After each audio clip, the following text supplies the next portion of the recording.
Hello बच्चों। तो आज हम देखेंगे क्लास 8 का chapter number 5 square and square roots. ठीक है, आपको इस वीडियो को फुल देखना है। आपने इस वीडियो को देख लिया, इसके बाद आप एक्सरसाइज 5.1 बहुत ही अच्छे से और इजीली सॉल्व कर सकते हैं। तो चलिए सबसे पहले देखते हैं यूनिट डिजिट। यूनिट डिजिट क्या होता है? किसी भी नंबर की जो लास्ट डिजिट होती है उसे हम यूनिट डिजिट कहते हैं। कैसे? जैसे कि जो 83 है, इसकी लास्ट डिजिट क्या है? 3, तो इसकी यूनिट डिजिट क्या हो गई? 3। 109 है, इसकी लास्ट डिजिट क्या है? 9, तो इसकी यूनिट डिजिट भी क्या है? 9। 5461 है, इसकी लास्ट डिजिट क्या है? 1, तो इसकी यूनिट डिजिट क्या है? 1 ही हो गई। 300 में लास्ट डिजिट क्या है? 0, तो इसकी यूनिट डिजिट भी क्या हो गई? 0। इसी टाइप से किसी भी नंबर की जो लास्ट डिजिट होती है वही उसकी यूनिट डिजिट होती है। नेक्स्ट हम देखेंगे इवन नंबर्स। इवन नंबर्स क्या होते हैं? ऐसे नंबर्स जो 2 से पूरे पूरे डिवाइड हो जाते हैं उन्हें इवन नंबर्स बोलते हैं। जैसे कि 2, 4, 6, 8, 10। उसके बाद ऑड नंबर्स। ऑड नंबर्स क्या होते हैं? जो 2 से डिवाइड नहीं होते, जैसे कि 1, 3, 5, 7, 9। ठीक है, ये सारे हो गए ऑड नंबर्स। अब नेक्स्ट क्या है? स्क्वायर। What is square?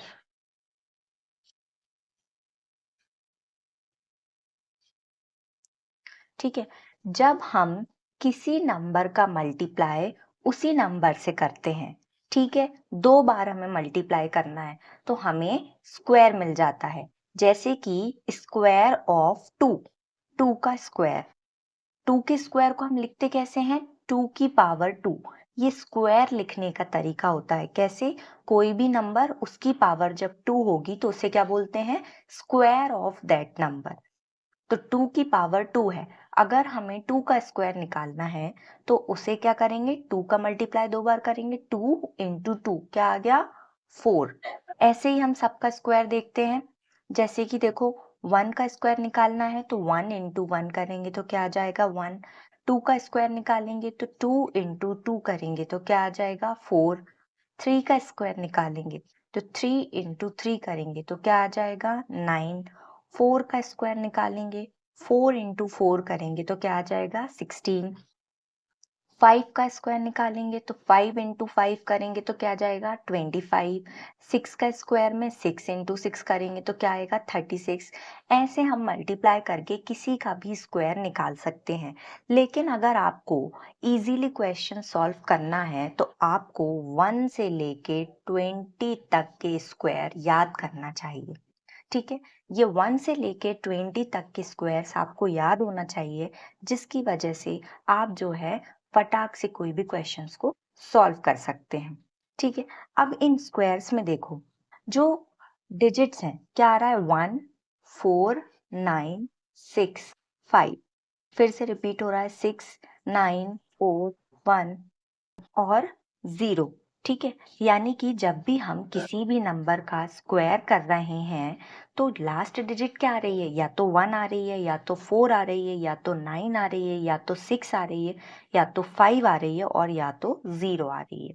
ठीक है, तो परफेक्ट स्क्वायर क्या होगा? जब कोई भी नंबर 1, 4, 5, 6, 9 और even number of zeros. Even number of zeros यानी कि जैसे कि ये देखो, 100 में कितने? 2 जीरोस हैं, तो ये क्या हो गए? Even number of zeros. तो ये क्या हो जाएगा?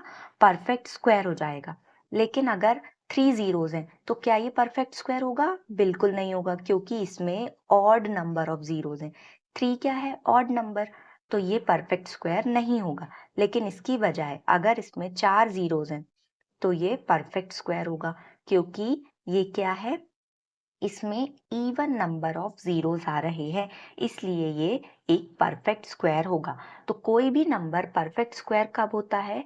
जब वो नंबर 1, 4, 5, 6, 9 और इवन नंबर ऑफ जीरो से एंड होता है, तब वो नंबर परफेक्ट स्क्वायर होता है। अब जैसे कि 2061। तो क्या ये परफेक्ट स्क्वायर होगा? तो हम इस नंबर की पहले लास्ट डिजिट देखेंगे, क्या है? 1। तो इसमें 1 आ रहा है, और परफेक्ट स्क्वायर होने के लिए किसी भी नंबर के लास्ट में क्या आना चाहिए? 1, 4, 5, 6, 9 और इवन नंबर ऑफ जीरोस। तो हाँ, ये परफेक्ट स्क्वायर होगा। ठीक है, नेक्स्ट आता है 1057। अब हम इसकी लास्ट डिजिट देखते हैं। तो इसकी लास्ट डिजिट क्या है? 7। तो क्या इनमें से कोई नंबर है 7? 1, 4, 5, 6, 9 और इवन नंबर ऑफ जीरोस? नहीं, 7 इसमें नहीं है, तो ये परफेक्ट स्क्वायर नहीं होगा। 7928, इसकी लास्ट डिजिट क्या है? 8। तो क्या ये परफेक्ट स्क्वायर होगा? नहीं होगा।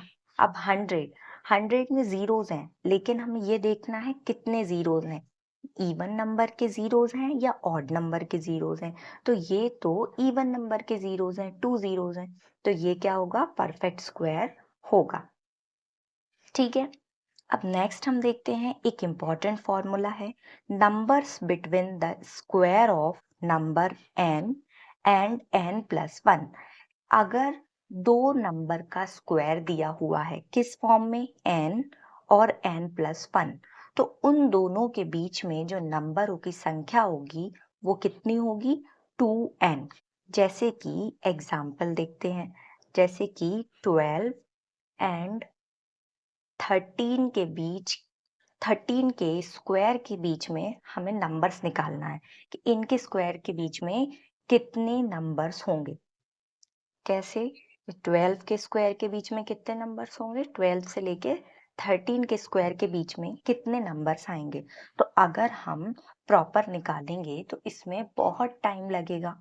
ठीक है, तो इसके लिए फॉर्मूला क्या है? 2n। पहले हम देख लेते हैं नंबर n और n+1 के फॉर्म में है कि नहीं। n की वैल्यू क्या हो गई? 12 और 13 n+1, क्योंकि देखो n की वैल्यू क्या है? 12 और n+1 यानी 12 + 1 करते हैं तभी तो 13 आता है। तो n की वैल्यू तो हो गई 12, तो नंबर्स क्या होंगे? 2 × n, और हमारे पास n की वैल्यू क्या है? 12। तो 12 2 ज़ा 24। टोटल कितने नंबर्स होंगे इनके बीच में? 24 नंबर्स। ठीक है, तो इस वीडियो में हमने क्या क्या देखा? पहले यूनिट डिजिट देखी। यूनिट डिजिट क्या होता है? किसी भी नंबर की जो लास्ट डिजिट होती है उसे यूनिट डिजिट बोलते हैं। फिर इवन नंबर्स देखे। इवन नंबर्स क्या होते हैं? जो नंबर्स 2 से फुल्ली डिवाइड हो जाते हैं उन्हें इवन नंबर्स कहते हैं। ऑड नंबर्स कौन से होते हैं? जो नंबर 2 से फुल्ली डिवाइड नहीं होते उन्हें ऑड नंबर्स कहते हैं। फिर हमने स्क्वायर देखा। स्क्वायर क्या होता है? जब हम दिए हुए नंबर का उसी नंबर से मल्टीप्लाई करते हैं तो हमें स्क्वायर मिलता है। जैसे कि 2 का स्क्वायर निकालना है तो 2 × 2 करेंगे तो क्या आएगा? 4। 3 × 3 करेंगे 3 के स्क्वायर में तो क्या आएगा? 9। तो इसी तरह से हमें 1 से 20 तक के स्क्वायर याद कर लेने हैं। परफेक्ट स्क्वायर क्या होता है? जब कोई भी नंबर का जो आखिरी अंक है उसमें 1, 4, 5, 6, 9 और इवन नंबर ऑफ जीरोस होते हैं तो उसे परफेक्ट स्क्वायर कहते हैं। फिर एक हमने फॉर्मूला पढ़ा कि अगर कोई नंबर n और n+1 के फॉर्म में दिया है और हमें उनके बीच में कितने नंबर्स आ रहे हैं वो निकालना है, तो उसका फॉर्मूला होता है 2 × n। Hope you like the video. Please like, share and subscribe to my channel. Thank you.